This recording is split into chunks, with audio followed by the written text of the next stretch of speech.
went to the wrap party, that this was it for the Andy Griffith Show.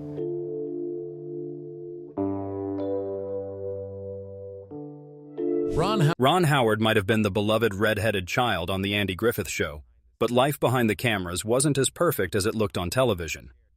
While viewers saw a happy small-town family, the real relationships between cast members were much more complicated. Howard got along well with Andy Griffith and Don Knotts, but there was one cast member he really didn't like, and he wasn't the only one who felt this way. This same person caused problems that even Andy Griffith couldn't forgive. The tension was real and lasted for many years, kept secret until recently. The Andy Griffith Show legacy. The Andy Griffith Show is remembered as one of television's most wholesome and nostalgic comedies. But behind the sweet southern charm of Mayberry was a world that was far more complex than it appeared. The show first aired on CBS on October 3, 1960, and ran until April 1, 1968. During its 8 seasons, it produced 249 episodes, 159 in black and white, and 90 in color. While it showed a simpler time, making the show wasn't always as peaceful as the fictional town it portrayed. The show actually started as a special episode on The Danny Thomas Show, introducing Andy Griffith as Sheriff Andy Taylor, a widowed lawman raising his young son Opie, played by young Ron Howard, in the sleepy town of Mayberry, North Carolina. Even though the town was made up, Griffith said it felt like the 1930s rather than the 1960s when it was filmed. Griffith later said it was about a time gone by, which captured the show's special magic. The cast of characters quickly became beloved American icons. There was the overly eager but hilariously incompetent Deputy Barney Fife, brought to life by Don Knotts, the kind and steady Aunt Bee portrayed by Frances Bavière, and of course the smart but grounded Opie. Together, they formed a heartwarming family that seemed to reflect real-life connections, or so fans thought. Despite its warm comedic tone, The Andy Griffith Show wasn't free from conflict. Tensions existed off-camera, especially as egos clashed and personalities didn't always get along well. One particular feud between Andy Griffith and a fellow cast member would remain hidden for decades, kept out of the spotlight while the cameras rolled. But not even Mayberry could keep secrets forever. The show was a massive success. It never ranked lower than 7th in the Nielsen ratings, and in a rare achievement, it ended its final season at number 1. Only I Love Lucy and Seinfeld share that honor. While Griffith never received an Emmy during the show's run, co-stars Knotts and Bavière won 6 Emmy Awards between them. The legacy lived on with spin-offs and a 1986 reunion movie.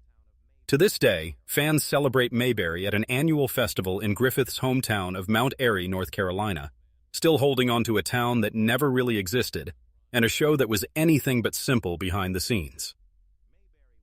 Ron Howard's background.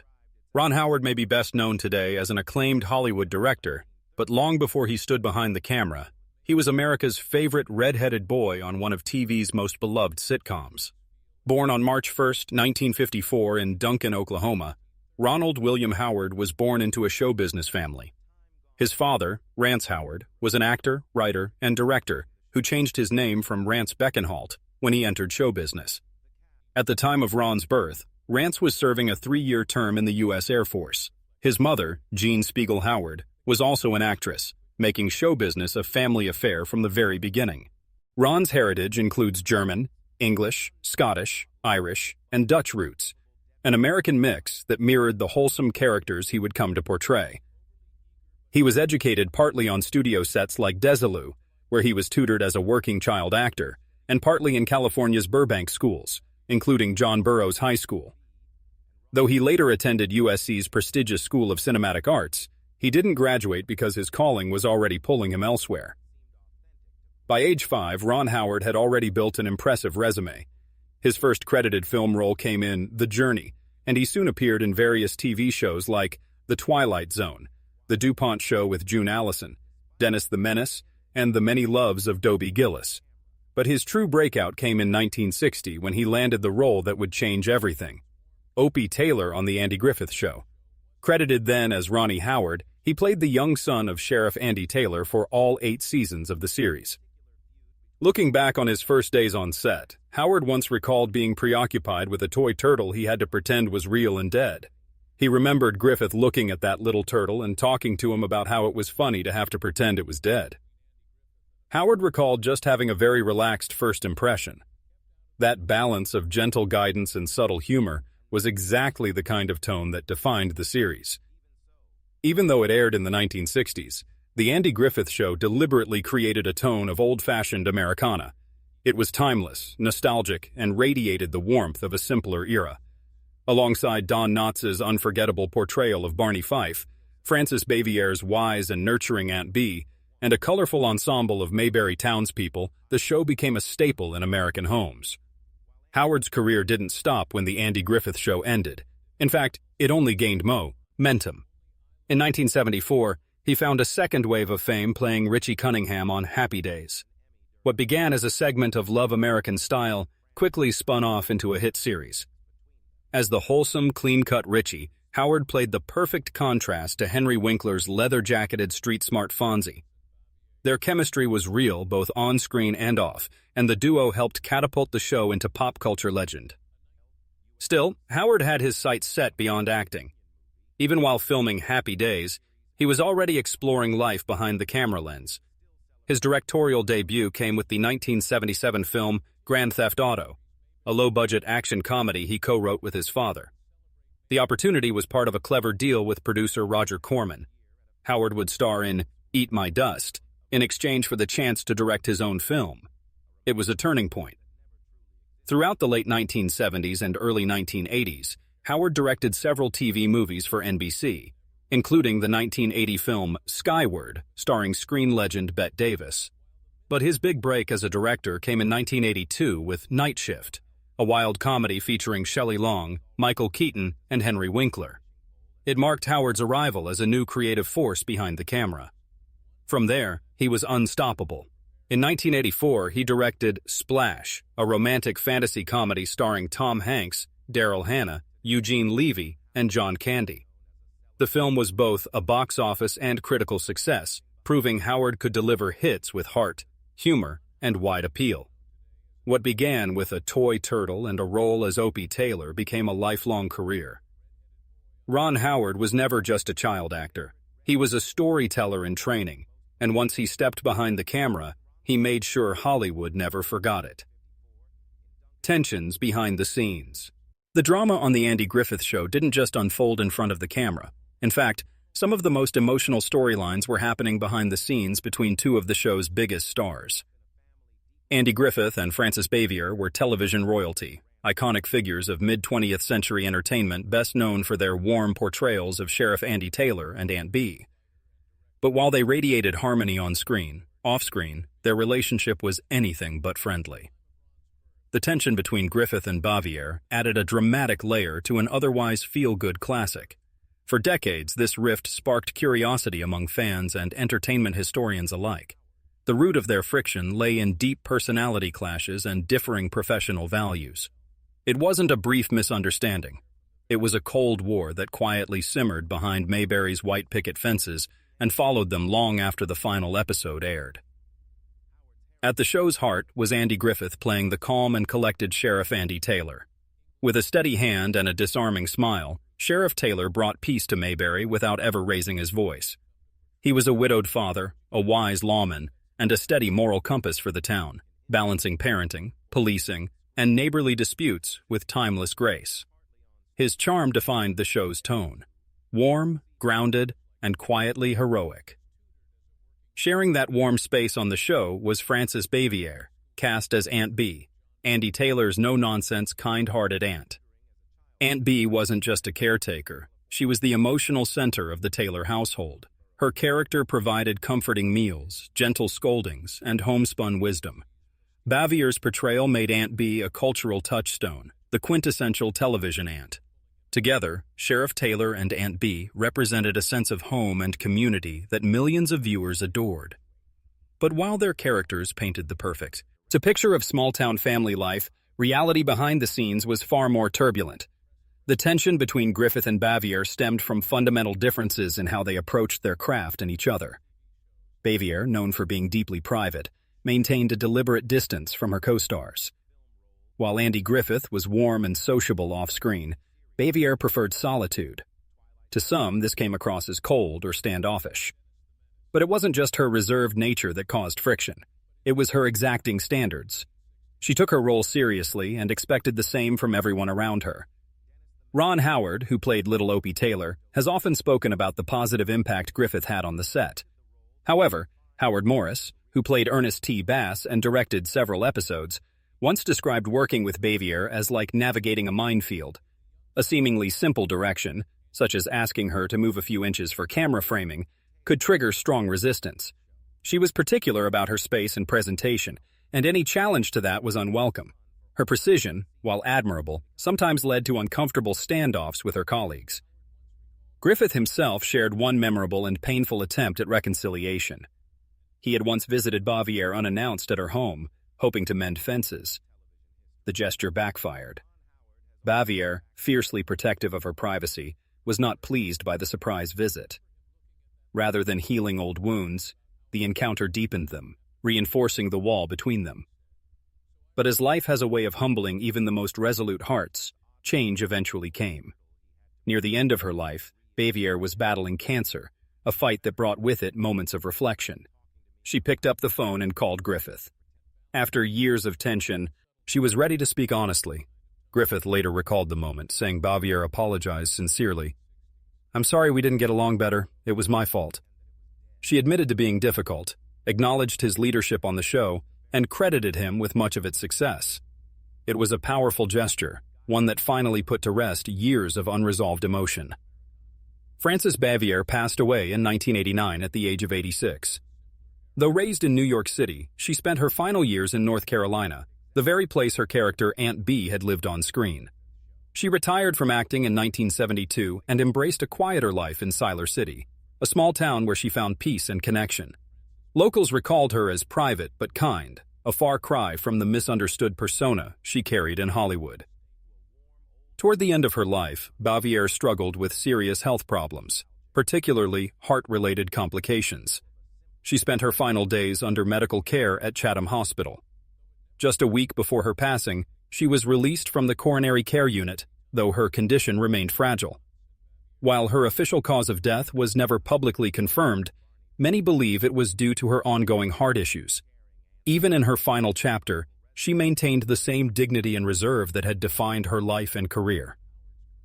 Andy Griffith would also live to the age of 86. He passed away quietly at his home on Roanoke Island, North Carolina, early one Tuesday morning. The specific illness that led to his death was not disclosed, but his passing marked a deep loss in the world of entertainment. Griffith's family released a statement confirming he had been buried on Roanoke Island, his beloved sanctuary, and the place where he'd found personal peace. The passing of both stars marked the close of an era, but it also reminded fans of the deeper stories that exist behind television's polished surface. Even the soul is baz. Although Andy Griffith and Frances Bavière spent many years at odds, they eventually found the grace to reconcile. In the end, it wasn't about who was right or wrong. It was about two artists recognizing the humanity in each other and choosing to let go. The legacy they left behind is one of talent, heart, and ultimately, forgiveness. Ron Howard's personal life. While The Andy Griffith Show chapter closed in Ron Howard's early life, another story was quietly unfolding, a love story that would last a lifetime. There's a kind of love that doesn't make headlines every day. It doesn't scream or demand the spotlight. It just endures quietly, steadily, decade after decade. That's the love story of Ron and Cheryl Howard. Hollywood has no shortage of whirlwind romances, public heartbreaks, or headline-grabbing flings, but in the middle of all that noise, Ron and Cheryl built something rare and real. On June 7, 2025, they celebrated 50 years of marriage, half a century of growing, dreaming, building, and still choosing each other every single day. Ron marked the golden anniversary with a photo of the two of them standing on the beach at sunset. No big production, no red carpet, just the warm glow of twilight and two people who've spent most of their lives in sync. He said he was grateful for the family, the memories, and the journey, describing their love as a river ride through calm waters and tricky rapids. He credited their success to a simple secret: they just kept paddling. They were only 16 when they met, two teenagers in California with bright eyes and bigger dreams. He had freckles and that famous red hair. She had a quiet strength and the kind of presence you don't forget. He always said there was never anyone else. She was it. Their first date was classic 1970s romance. Ron picked Cheryl up in his mint green Volkswagen Beetle, took her to the movies, and then they grab it. Pizza. The car was nothing fancy, but it got them where they needed to go. Years later, Ron would laugh and say, "It still runs great, so do we." 5 years after that first date, they stood in Burbank, California, and said, "I do." It was June 1975. The guest list included friends, family, and a few Happy Days co-stars, including the late Tom Bosley. Ron had just started on the sitcom a year before, and life was moving fast, but he knew Cheryl was his constant. And yet, she didn't say yes right away. In fact, it took 3 proposals. Cheryl, always thoughtful and intentional, told him she wasn't ready, not yet. She had things she wanted to do: school, life, a future she could shape for herself before tying it to his. Their daughter Bryce would later describe her mom as a force of nature, the kind of woman who kept everyone grounded, even Ron. Looking back, Cheryl said it was Ron's love for storytelling that drew her in, and it still does. Together they raised 4 children, including Bryce and Paige, who followed them into the world of film. But the Howards were never just a Hollywood family. They were a team, a unit. Cheryl once wrote that their shared passion for stories brought them together, and it was clear that love became the greatest story they ever told. Their daughters often described Cheryl as the heart of the family. Paige once said that trying to explain how much they loved their mother brought tears to her eyes. She called Cheryl the stars, the sun, and the moon, their guiding light. Still, it wasn't always easy. Ron admits it takes more than just love. Communication matters, so does luck. But most of all, he says, you have to grow together. You have to change, adapt, let each other evolve, and keep finding your way back to the middle. That's how their chemistry stayed strong. That's how their lives remained aligned even as their worlds expanded. Ron says he feels supremely fortunate, not just for their love, but for the lessons, the blessings, and the quiet understanding that has carried them through 5 decades. From late nights with newborns to early call times on set, from heartbreak to celebration, they've lived it all together. For their anniversary in 2023, Ron surprised Cheryl by taking her for a drive in that same mint green VW Bug. Yes, the one from their very first date. They took the long way, let the wind in, and remembered where it all began. No fancy restaurants, no champagne toasts, just the road, the engine's soft hum, and 50 years of memories between them. Hollywood often forgets the quiet kind of love, the patient love, the kind built not in fairy tales but in kitchens and minivans and sleepy good nights. But Ron and Cheryl didn't forget. They've lived it, protected it, nurtured it. Their love story isn't loud. It doesn't need to be. It's steady, rooted, eternal, and after 50 years, it's still just getting good. Career achievements and controversies. Very few actors are able to leave a lasting mark both in front of the camera and behind it, but Ron Howard is one of the rare few who did it, and did it better than almost anyone else. He's part of a very small club that includes big names like Clint Eastwood, Greta Gerwig, Jordan Peele, Bradley Cooper, and George Clooney. But unlike most of them, Howard is more famous for the movies he's directed than the ones he's acted in. It all started with television in the 1960s and 70s. His face was everywhere, as Little Opie in The Andy Griffith Show, and later as Richie Cunningham in Happy Days. Howard became one of America's most loved child stars, but behind that friendly face was someone watching and learning, preparing for something much bigger. In 1977, he took his shot at directing with a wild little film called Grand Theft Auto. It had nothing to do with the video game. It was fast, messy, and full of heart. From that point on, Howard became a regular name in Hollywood, but it wasn't an overnight rise. He had to stumble a few times. In the 1980s, he directed Splash, a fun romantic fantasy with Tom Hanks, and Willow, a bold adventure story. They showed his talent, but not everyone took him seriously yet. The 1990s didn't help much either. A few of his films landed flat, and some critics began to doubt if he'd ever deliver something great. Then came the new millennium, and with it, How the Grinch Stole Christmas, and just a year later, A Beautiful Mind. This was the moment everything changed. A Beautiful Mind told the real-life story of John Nash, a brilliant mathematician who battled mental illness. It was powerful, moving, and unforgettable. The film starred Russell Crowe, Jennifer Connelly, Ed Harris, and Christopher Plummer. Long before the Oscars, people already felt it would sweep, and it did. Howard walked away with Best Director, and the film took home Best Picture, Best Supporting Actress, and Best Adapted Screenplay. But not everyone was clapping. Some were angry. Important details about Nash's life had been left out. His bisexuality, a child he had outside his marriage, the fact he didn't support that child, all missing. Critics accused Howard of softening the truth. He later admitted those parts were removed to focus on the heart of the story, but that didn't stop the backlash. What bothered Howard most wasn't the criticism. It was how it started to affect Nash personally. That, he said, was crossing the line. Recent political stance. For someone who spent nearly 7 decades in the spotlight, Ron Howard has built a reputation as Hollywood's calmest storm.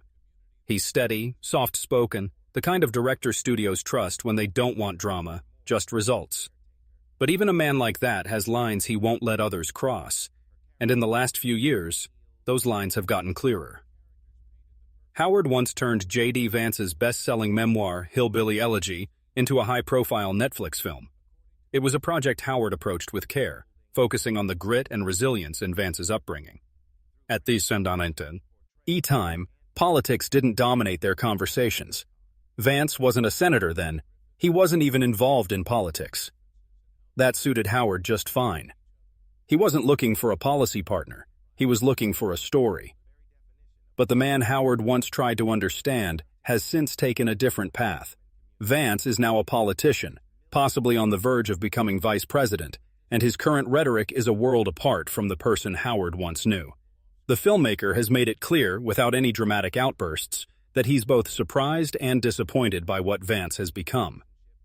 Howard isn't one to lash out publicly. That's never been his style. But this time, something cracked. For someone who has spent his career avoiding controversy, his recent tone carried weight. The shift wasn't just political. It was personal. Not unlike another moment in his life many decades earlier, when a seemingly sweet co-star made life on set far from wholesome. Childhood tensions with Frances Bavière, long before A Beautiful Mind, or Apollo 13, Ron Howard was a child star on The Andy Griffith Show, America's favorite feel-good series. On screen, it was all folksy charm, but behind the scenes, things weren't always sunny in Mayberry. Most fans assumed the cast got along just as well off camera as they did on it, but there was one cast member young Ron dreaded sharing scenes with, Frances Bavière, better known as Aunt B. She was stern, cold, and never treated him like the adored kid America thought he was. While the audience saw a loving aunt fussing over her nephew, Howard saw something else entirely. Someone rigid, demanding, and almost impossible to connect with. Even decades later, when asked about his time on the show, Howard never pretended Aunt B was his favorite memory. Back then, of course, Howard didn't speak out. He was just a boy playing Opie. He kept his head down, did his job, and smiled through it. But there were moments when that smile slipped, like during the infamous Pickle Story episode, where Opie had to devour jars of Aunt B's famously awful pickles. What audiences didn't know was that Ron absolutely hated pickles. Eating them over and over for multiple takes was pure misery, and working opposite Bavière during that scene was the emotional cherry on top. That tension stayed buried for years, never fully addressed, but those who knew the cast behind the curtain would later confirm it. Howard and Bavière simply didn't get along. She wasn't cruel, but she was icy. She never warmed to him, and as he grew older, that distance didn't fade from memory. It lingered, not in bitterness, but in clarity. Howard had learned early what it felt like to work with someone who made you feel small. So when J.D. Vance began speaking in ways that clashed with the vulnerable story Howard once tried to share, it triggered something old. This wasn't just politics. It was about trust, empathy, and being blindsided by someone you once thought you understood. He didn't have to call anyone out. The silence between his lines said enough. Years earlier, Howard had faced criticism for A Beautiful Mind, too. The film swept the Oscars, but it also drew backlash for omitting major truths about its subject, John Nash. It was a reminder that telling someone else's story, especially someone complicated, comes with risk. If you soften the edges, someone will notice. If you tell too much, someone will protest. Either way, the storyteller carries the burden. And now, watching Vance's political rise, Howard is carrying another burden, not because he made a bad movie, but because the man at its center became someone unrecognizable. It's the same sting he felt decades ago when the warmth he had to fake for Aunt Bee never matched the chill she sent his way. Howard's takeaway: don't assume what's behind the smile. A cozy script, a charming persona, a best-selling book, none of it guarantees authenticity. People can shift, they can disappoint you, they can rewrite their own stories in ways that leave you questioning why you ever tried to help them tell it in the first place. Still, Howard isn't bitter. He's evolved from an uncomfortable child actor to a director with Oscars on his shelf and decades of trust banked in Hollywood. He's learned to pick his moments, and this moment, this political one, was worth speaking on. He didn't rant, he didn't attack. He reminded people of one thing: watch closely, think critically, and for the love of everything, vote. Because the stories we believe today shape the headlines we wake up to tomorrow. And if anyone understands how easily a character can fool an audience, it's Ron Howard. He's seen it play out on screen, on set, and now on the national stage.